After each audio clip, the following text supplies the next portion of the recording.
салом арз мекунам донишҷӯёни азиз. Хуб айни ҳол шурӯъ мекунем дарси нуҳумро. Аввало ман ҷумлаҳое ки дар дарси гузашта дар дарси ҳаштум дар зери видео навишта будам онҳоро як бор мехонам ва тарҷума мекунам. Хуб метавонед дафтарҳои худро кушоед ва муқоиса кунед тарҷумаи худро. Hello Ahmad. Салом Ahmad. How are you? Ту чӣ хел? Hello David. I am fine. Салом Давуд. Ман хубам. Give me the black pencil and the red pen. Ба ман қалами сиёҳ ва ручкаи сиёҳро деҳ. It is time to go home. I don't want to play volleyball. It is time to go home яъне вақти хонаравӣ аст. I don't want to play volleyball. I don't want ман намехоҳам, ман волейбол бозӣ кардан намехоҳам. I want to play football. Ман мехоҳам футбол бозӣ кунам. We have 5 lessons today. Мо имрӯз 5 дарс дорем. How many lessons you have today? Шумо имрӯз чанд дарс доред?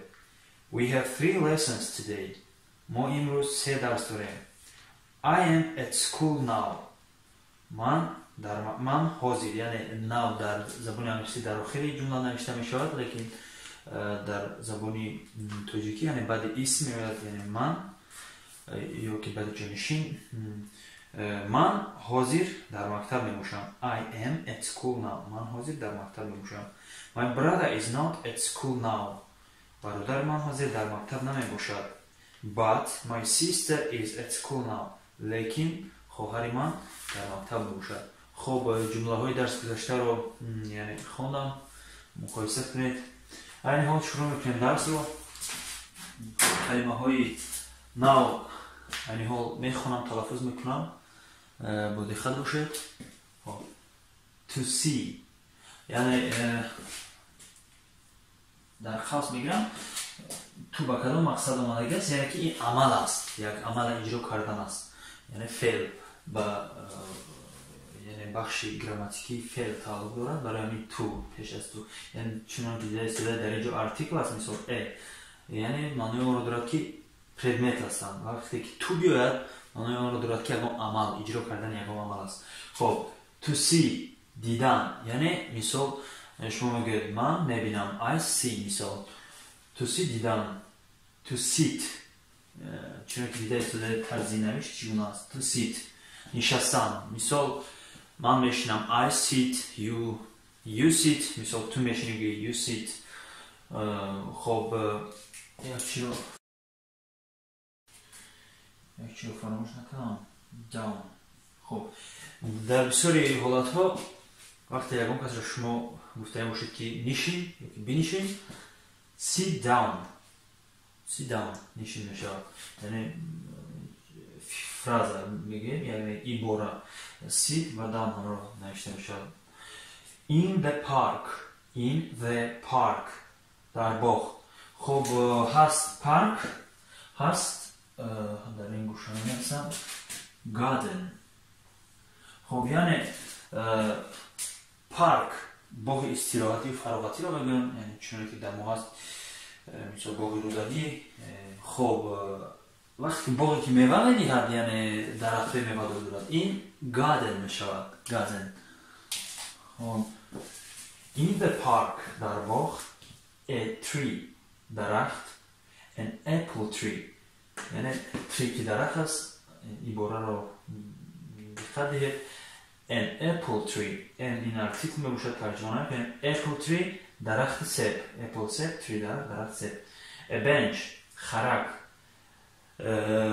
хоб, мефаҳмонам ин чӣ намуд, яъне чӣ намуд мизи нишаст, курсии нишаст аст.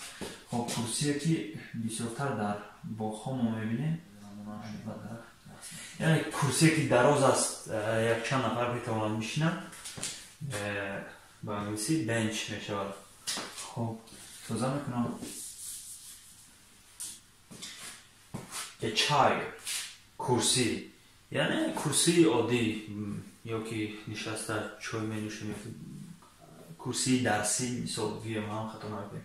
Chair курсӣ. A bus автобус. Street кӯча. Avenue خیابان. خب ممکن که خیابان برای بعضی ها ممکن که نافهمو باشه چی معنی دارد. خیابان پراسپکت یعنی کوچه هست، یعنی یک کوچه مقصد معده باشد، خرد باشد کوچه میگیم. اگر راهی که دراز باشد از دو طرف بیناها خیابان میگیم. مثال پراسپکت میر هست، مثال مسکادا، مثال پراسپکت красной армии. یعنی پراسپکت و توجیهی خیابان به انگلیسی avenue. خب این حال یک قسمی تخته صنف رو پاک میکنم و شروع میکنیم با فهماندهی کلمه. چون دیده شده از اول فعل های شدن مرکب‌تر. شروع میکنیم از فهماندهی فعل ها. خب مثال کلمه to see. خب این حال ما زمان ها رو این حال نگذاشتیم. خب کلمه to see یعنی دیدن. خب I see the notebook. notebook دفتر یعنی من دفتر رو میبینم. یا که شما میتونید ارتیکل I see a notebook مثال گیرید. خب در اینجا فرق البته که هست، بهتر میفهمم بین Z و H فرق هست. I see the notebook. خب من دفتر رو میبینم. وقتی که اگر علاقه مثال انور مثال انور دفتر رو میبیند، شما چه ترجمه کنید؟ خب چرا دیده شده همچنان مثل دیگر فعل ها مثال take, I take, you take, he, she, my father دیگرش takes یعنی یک پسوند s اضافه کرده میشود. انور sees the notebook یعنی میبینم.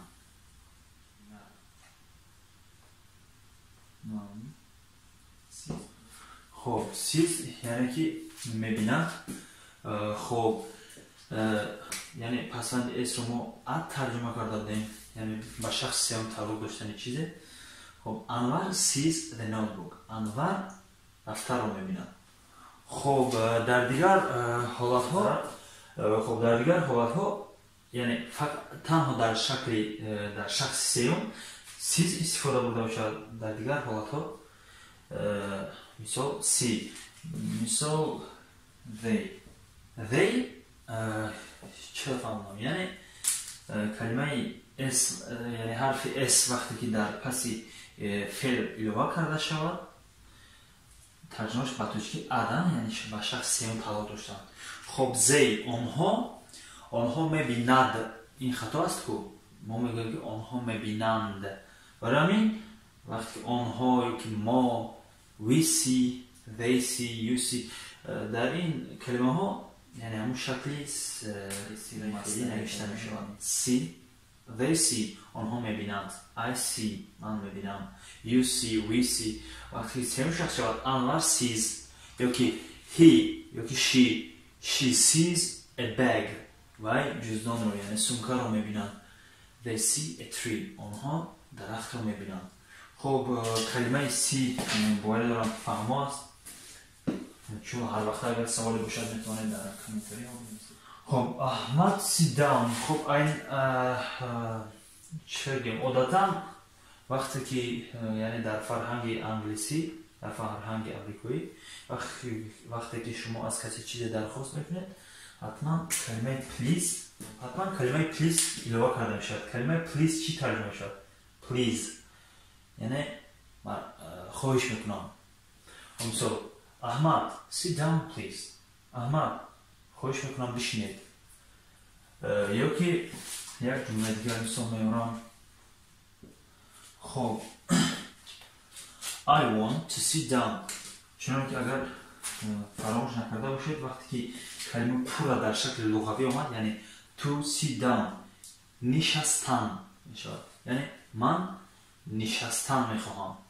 خب در اینجا اگر پسوند و پیشوند یعنی اضافه نمیکنیم در کلمه یعنی پسوند باید همه شما فهمید چی است. یعنی من میشینم میشینی میشیند یعنی کلمه هایی که بعد فعل پسوند نمیشود. من باشد من نشستم نمیگم که من میشینم تو میشینی یعنی کلمه ها تغییر می‌یابند در وابسته به جایشین ها. خب وقتی تو یعنی شکل پرامد to sit down یعنی چون که دیده شده to sit است و در اونجا نوشته بودم down to sit down یعنی که نشستن. خب جمله رو همچون ترجمه کنیم I want to sit down من نشستن میخواهم. خب کلمه sit down خب باید برم که فهمو است. خب I see the apple tree in the park. خب اصلا یعنی عادتا بگیریم در پارک یعنی در باغ فراغتی ما درخت سیب رو نمیبینیم. شاید در بعضی جاها باشد. این برای مثال آورده استفاده یعنی I see the apple tree in the park. من خب کمی یعنی آسان‌تر کرده تلفظ کنیم I see the apple tree in the park. من درخت سیب رو من در پارک خب درست‌تر چه ترجمه کنیم من در پارک درخت سیب رو میبینم. اوکی من در پارک درخت سیب رو میبینم. من درخت سیب رو در پارک میبینم. خب و مثل همین یعنی ترجمه کنیم من میخواهم در خرک نشینم. من میخوام در خرک بنشینم. یا که با مو یعنی فرم با قانونی گذشته گیریم با تو یعنی کلمه تو sit down نشستن. من در خرک نشستن میخواهم. خب آن شاید کلمه کمی بگونه تو باید برای شما آن کلمه این یعنی این در ما در زبان ترکی تنها یک در داریم. من مثال ما میگیم که در کتاب نوشته شده است یا که در سال 2019 یا که من در کرسی نشستن میخواهم. من در باغ میباشم. ما یک در داریم در زبان انگلیسی نه تنها یک در است بلکه یک چند در است. یعنی این در داخل چیزی بودن رو در نظر دارد آن در طوری یعنی مقصد شما هیچ وقت در درون خرک نشستن نمیتونید. وقتی یک جو شیشتن باشد آن I sit on the bench من در خرک می‌نشینم یعنی در طوری در نظر دارد. یعنی با ترجمه میتونید فقط در ترجمه کنید. خب خطا نمیتونید I want to sit down on the bench من میخواهم من در خرک نشستن میخواهم. خب این جمله ها رو حاکم میکنم یا که شما میتونید کلمه بنچ رو با کلمه چای آغاز کنید. خب یعنی با بعضی تلفظ ها چیر میگویند با بعضی ها چایر. خب درست‌تر چیر. خب I want to sit down on the chair من میخواهم من در کرسی نشستن میخواهم. خب یک چند کلمه های دیگر مثال میبرم برای که چگونه کلمه بس. خب 88 در بیادم است. The red bus goes to Rudaki Avenue Street 120 یعنی احمد اتوبوس سرخ رو میبیند. The red bus is going to Rudaki Avenue Street 120 اتوبوس سرخ یعنی با خیابانی رودکی کوچه 120 میرود. خب در اینجا سوال پیدا میشد برای چی در اول کلمه ارتیکل استفاده برده میشود در دوم ز. خب برای هر کسی که مقصد گراماتیک رو فهمیدن میخواد میتونه گوش اندازید. برای هر کسی که دخل ندارد مهم گزیدن باشد میتونید گذارید کمی مشتر 1 دقیقه ویدیو رو. خب کلمه ای رو هنگام استفاده میبریم که یعنی ما یک چیز رو باری اول پیشنهاد یعنی گفته استفاده. مثال مدینه has a red apple مدینه سه بسیار دارد. The red apple is big سه بسیار یعنی دیده در دوم جمله ما ز استفاده بودیم برای آنکه علاقه معین است همین سه با کجا با چی گونه چه تعلق داشتنش یا که علاقه یک بار گفته استفاده در دوم کلمه یعنی این معین است کدام اتوبوس ما در نظر داریم ز رو استفاده می‌کنیم. چون که همینجا احمد sees a red bus the red bus علاقه در دوم کلمه برای چی ز رو استفاده می‌کنیم. علاقه این معین است.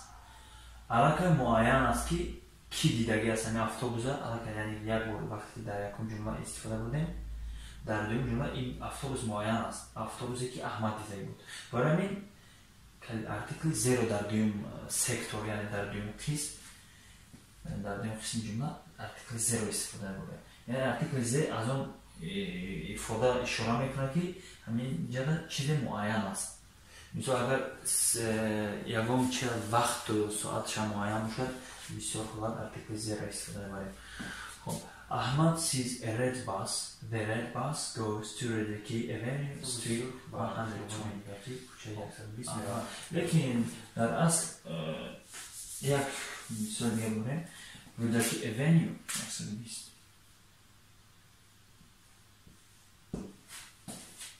خب برای که در بسیاری حالات چنین نوشته میشه یعنی خیابان ها تنها رقم دارن مثلا خیابان رودکی 150 120 80 یعنی همون بیناهایی که هست رقم بیناها